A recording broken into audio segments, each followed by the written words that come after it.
que j'avais dit à l'époque, au moment où ces négociations s'engageaient, une chose que je veux redire aujourd'hui, c'est que pour aller au bout de ces négociations, il faut accepter du côté turc le préalable de la reconnaissance du génocide. Donc il n'y aura pas de poursuite de cette négociation vers le partenariat, puisque c'est de cela qu'il s'agit, si il n'y a pas ce devoir de mémoire de la part de la Turquie.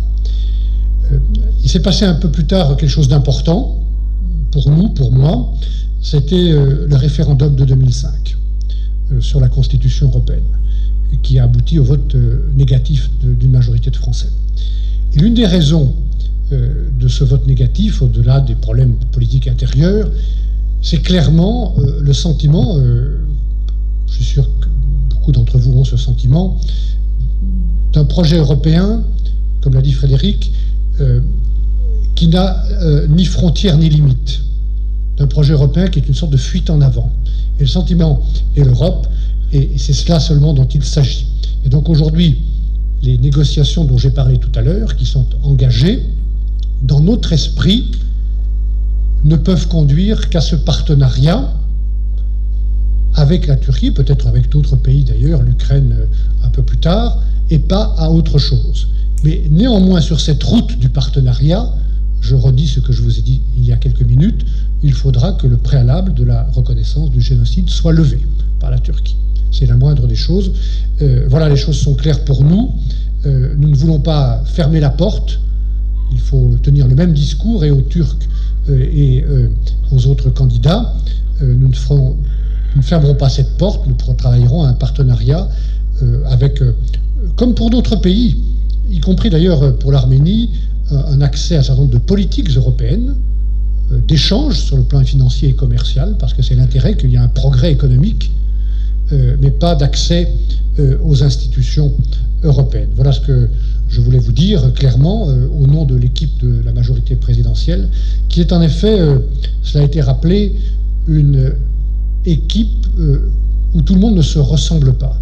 Nous nous sommes rassemblés, mais nous venons d'endroits différents sur le plan politique. Dans l'équipe de l'Île-de-France, que j'ai l'honneur d'animer, il y a des hommes et des femmes qui représentent cette diversité de la société de la République française, à commencer par Rachida Dati, qui est une femme formidable, avec un tempérament incroyable. Je trouve très bien qu'une femme de ce tempérament s'engage sur les questions européennes. Il y a beaucoup de jeunes, il y a des hommes et des femmes qui viennent de droite et de gauche et du centre. Jean-Marie Cavada, député sortant et membre du Nouveau Centre.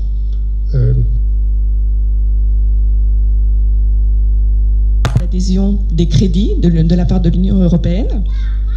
Ces crédits servent, je ne sais pas si vous êtes au courant, à financer un DVD négationniste qui est distribué et visionné obligatoirement dans toutes les écoles primaires de Turquie cette année. Donc ça ne date pas de très loin. Il a été auparavant distribué à 500 000 exemplaires dans le Time Europe.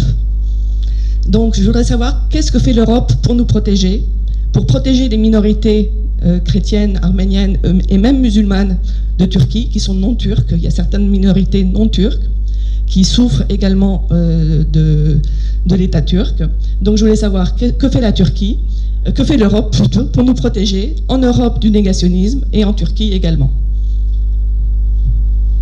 Merci. Une autre question sur le même schéma. Même schéma, monsieur. Un micro, s'il vous plaît.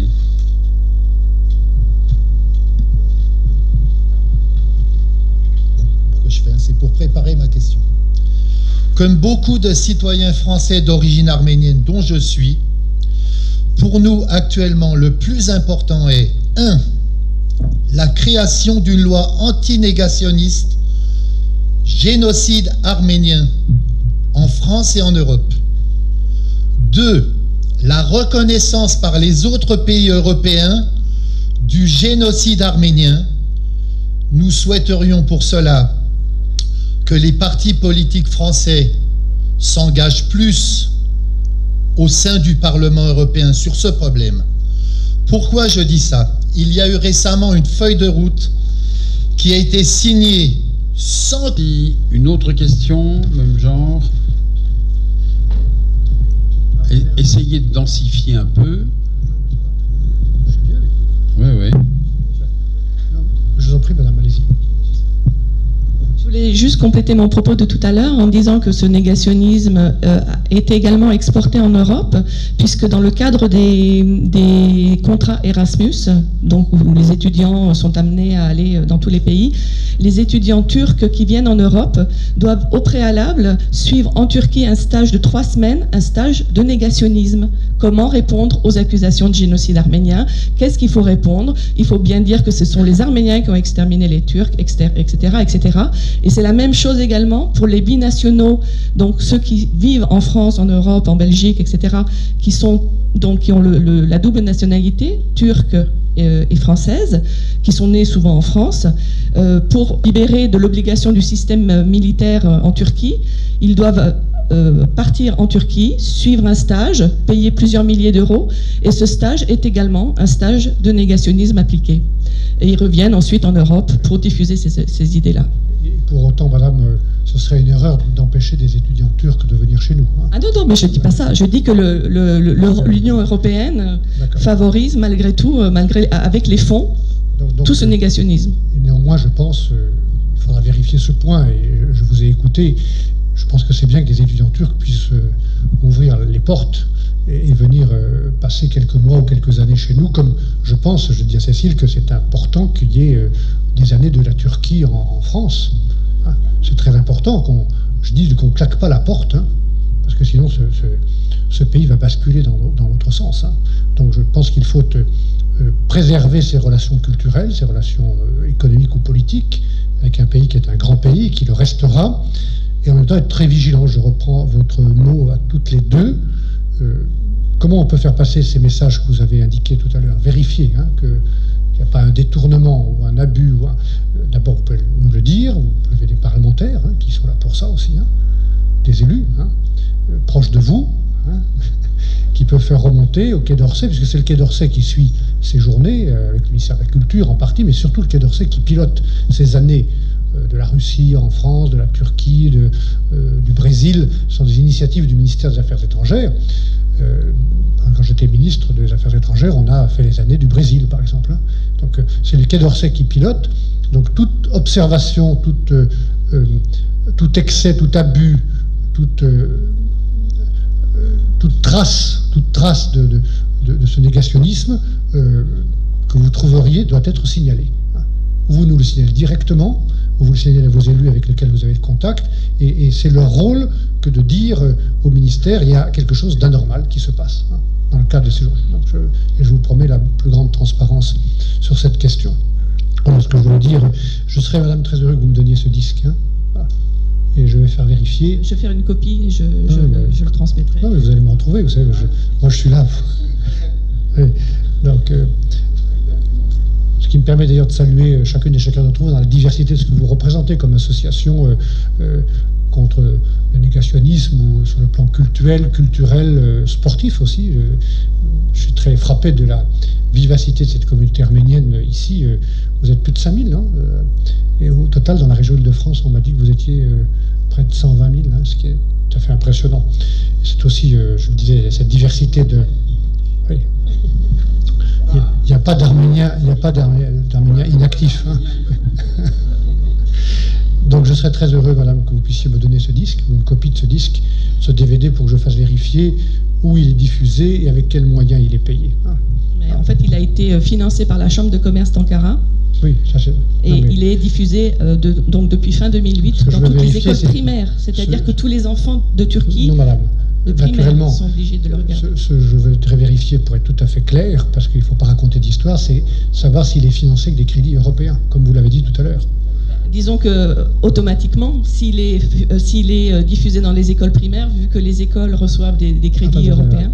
Il faut être tout à fait. Là, on parle de choses extrêmement sérieuses hein, et graves. Je peux, parce que quand vous êtes ministre ou député, il faut faire très attention. Hein. Si nous disons des crédits européens, du budget de l'Union européenne finance de disques, et en vérifiant tout ce que vous dites, c'est-à-dire qu'il y a du négationnisme, ça c'est pas normal. Mais est-ce que des crédits européens du budget de l'Union européenne financent ce disque? C'est ça la question. Si c'est le cas, c'est pas normal. Et c'est ça que je voudrais vérifier. Mais si c'est la Chambre de commerce à Ankara, je peux pas... vous voyez ce que... Il est diffusé par le ministère de l'Éducation turc. Non, mais attendez, madame, vous avez dit tout à l'heure que des crédits européens l'avaient financé. C'est ça que je veux vérifier. Hein. Oui. Je crois que quand on connaît la diplomatie turque, on sait qu'elle est capable de beaucoup de subterfuges. Non, mais je ne dis pas que vous avez tort. Hein. Je veux simplement que si je mets en cause publiquement ce financement, il faut que je sois sûr de ce que je dis. Sinon, je vais me prendre la porte dans la figure. Hein.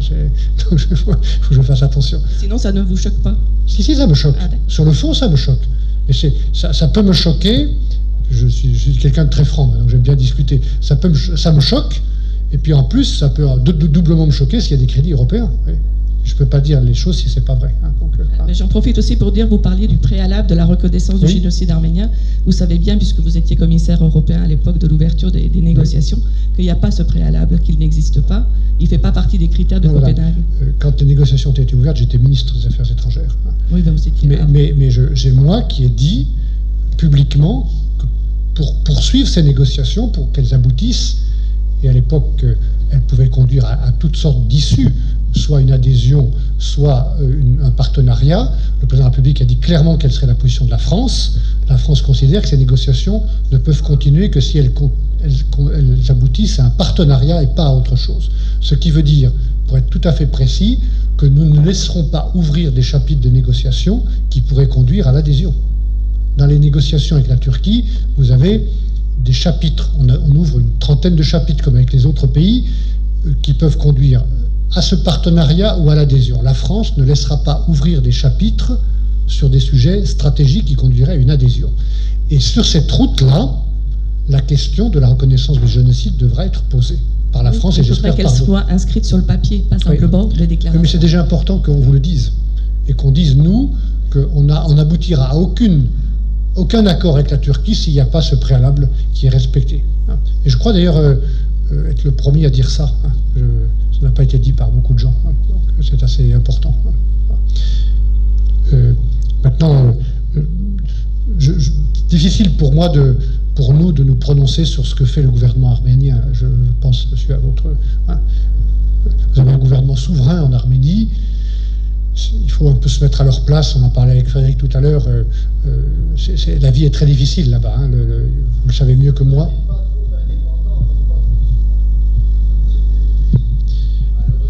Oui. Il y a de grandes difficultés pour vivre en Arménie. Vous le savez bien, beaucoup de gens ont émigré. Il y a des conflits qui continuent, comme le Haut-Karabakh. Vous avez une difficulté de voisinage avec beaucoup de pays.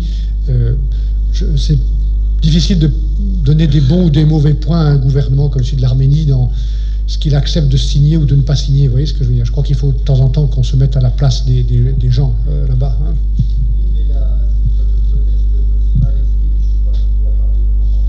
Si, vous exprimez très bien. La pétition signée par les soi-disant intellectuels turcs a leurré beaucoup d'intellectuels européens, de politiques européens.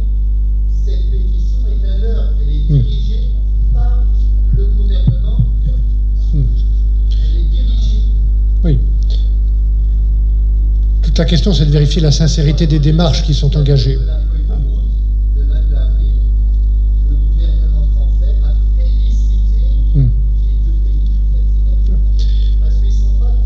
Oui, mais c'est un gouvernement arménien légitime qui a signé ce texte. Hein.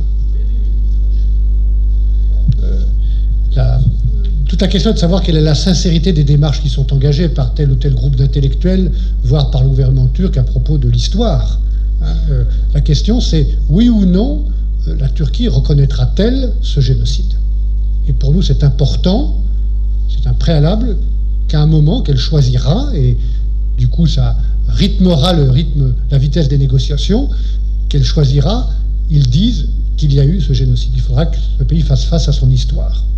Moi, personnellement, mon avis est que je pense qu'elle ne le reconnaîtra jamais. Pourquoi? Parce qu'il n'y a pas assez de pression sur elle. Quand M. Obama est allé l'autre fois en Turquie, il a dit « Vous êtes le centre du monde, le monde entier a besoin de vous », il dit « C'est fini, c'est gagné ». Il n'y a pas assez de pression. Mais si nous disons... Non, mais naturellement, je viens de parler, au-delà de l'Arménie, dont nous respectons le gouvernement, il y a aussi ce que fera l'Union européenne et ce que fera la France. Ce qui est important, puisque nous sommes ici candidat à une élection européenne au nom de notre pays. Et à côté et derrière le chef de l'État. C'est que vous sachiez, les yeux dans les yeux, ce que nous nous engageons à faire ou à ne pas faire pendant les 5 ans, et quelle est la position du président de la République que nous soutenons. C'est ça qui est important. Les positions sont extrêmement claires. Reconnaissance du génocide et à aucun moment adhésion de la Turquie à l'Union européenne, mais partenariat. Voilà. Est-ce que Frédéric veut dire un mot sur ces sujets aussi? Alors, c'est important, justement. Allô, ça marche plus? Oui.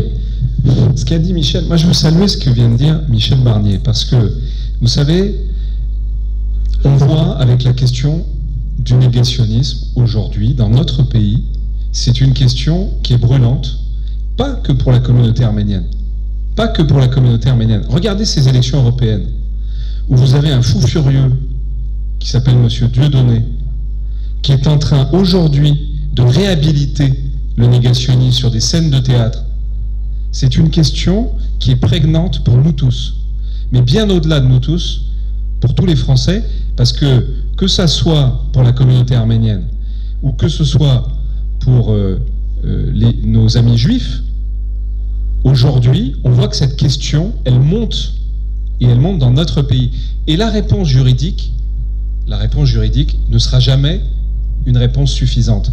Et aujourd'hui, c'est pour ça que je veux saluer ce que vient de dire Michel Barnier. Ce qui compte, c'est la volonté politique. Vous l'avez dit, monsieur, d'ailleurs. Vous avez dit, mon inquiétude, c'est qu'il n'y ait pas suffisamment de volonté. Mais aujourd'hui, vous avez un président de la République française, alors qu'il subit une pression de nos amis américains. Vous vous en souvenez, il y a quelques semaines, le président Obama, d'une partie de la communauté internationale, il tient bon sur cette question. Et ce que vient de dire Michel Barnier, en disant que, y compris sur la route du partenariat privilégié, la France se battrait pour que le génocide soit reconnu. Et écoutez, c'est extrêmement important pour le combat que nous menons tous. Parce que si un pays comme la France, et on a vu le poids de la France en Europe ces dernières semaines, et le poids de la France dans le monde, si un pays comme la France tient ce discours, croyez-moi, ça peut changer beaucoup de choses. Notre pays ne tenait pas ce discours. Il a fallu que le Parlement, il y a quelques années, et André Santini en a été le fer de lance, le fasse, pour que notre pays tienne ce discours. Mais ce n'étaient pas les autorités exécutives qui le faisaient. Et ensuite, le président Chirac l'a fait courageusement. Et il faut aujourd'hui, alors que notre pays a été le premier dans le monde, qu'il est suivi par la plupart des pays francophones, et que progressivement beaucoup de pays dans le monde reconnaissent le génocide et demandent à la Turquie de le reconnaître, il ne faut pas lâcher sur cette question, mais je crois que ce qui est très important qu'on reconnaisse tous ensemble aujourd'hui, c'est que c'est une question de volonté politique. Et quand Michel Barnier dit « on n'ouvrira pas les chapitres sur l'adhésion », là aussi c'est clair. Et quand je disais tout à l'heure que beaucoup d'autres hommes politiques, de droite comme de gauche, ne sont pas clairs, il faut privilégier la clarté, parce qu'on ne peut pas jouer sur ces questions. Et en même temps, vous avez dit quelque chose, et Michel Barnier a eu raison de le dire. Vous avez dit quelque chose de très important tout à l'heure sur l'Arménie. Et bien sûr que vu d'ici, toutes les diasporas du monde, bien au chaud dans des démocraties, elles se disent, ça va sans doute trop loin. Les Arméniens, le peuple arménien, le pays n'a pas la force de résister à ce que fait la Turquie. Mais moi, je veux vous dire une chose, et réfléchissez chacun à ce que je vais vous dire. Il y a quelques semaines, quelques mois, le président de la République française était président de l'Union européenne. Il a eu à affronter la crise économique, mais il a eu à affronter d'abord une guerre en Géorgie. Et croyez-moi, les responsables arméniens, les chefs d'État, les gouvernants en Arménie, ils ont mesuré, et ça explique beaucoup de ce qui se passe aujourd'hui, ils ont mesuré à quel point être prisonnier de Tbilissi simplement, quand la Géorgie s'est retrouvée en guerre, que le passage en réalité vers l'Europe était fermé pour l'Arménie, ils ont mesuré la nécessité pour eux de bouger. Et aujourd'hui, il ne faut pas leur jeter la pierre quand nous, on est confortable dans nos démocraties à défendre les principes. Il faut penser à ça, mais ça veut dire que la communauté internationale doit redoubler d'efforts et de volonté politique pour que ce que eux ne sont pas en mesure de demander, nous, on soit en mesure de l'exiger. Et c'est pour ça que ce qu'a dit Michel Barnier, quand il le dit, parce que Michel Barnier est comme ça, avec un ton qui est un ton extrêmement apaisé, mais ses paroles étaient très fortes. Très fortes. C'est la première fois, je crois, qu'un responsable politique de premier plan va jusqu'à dire que, y compris sur la route de partenariat privilégié, la France exigera des autres pays européens et de la Turquie la reconnaissance du génocide. C'est vraiment quelque chose de très important qu'il a dit devant nous tous aujourd'hui. Voilà ce que je voulais vous dire.